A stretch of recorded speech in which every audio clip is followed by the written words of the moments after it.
Косметикологијата беше моje хоби, меѓутоа никогаш немав помислено дека би била моја професија.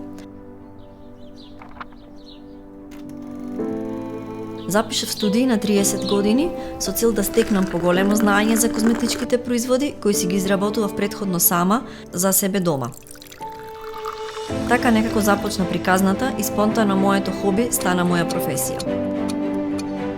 Како клучни фактори за една бизнис приказна да се реализира, би ги издвоила решителноста и истрајноста во својата замисла. Последните 3 години за мене беа неповторливо искуство кое ми помогна да ги поставам бизнис темелите во својот кариеристички пат како предприемач. Нашата продавница спонтано стана заедница на луѓе со слични интереси и навики.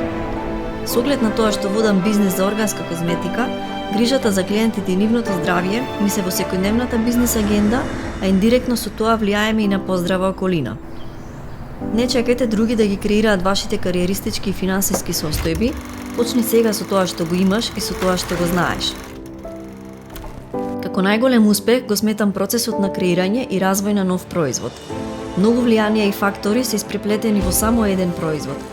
Макотрпноста да се добие истиот е многу предизвикувачка, меѓутоа финалниот резултат е тој што те прави секогаш горд.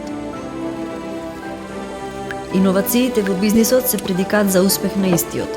Повеќе пати доаѓаат со непрекинати истражувања, работа и иницијативи, а неретко и како барање и поттик од општествените трендови и случувања на пазарот.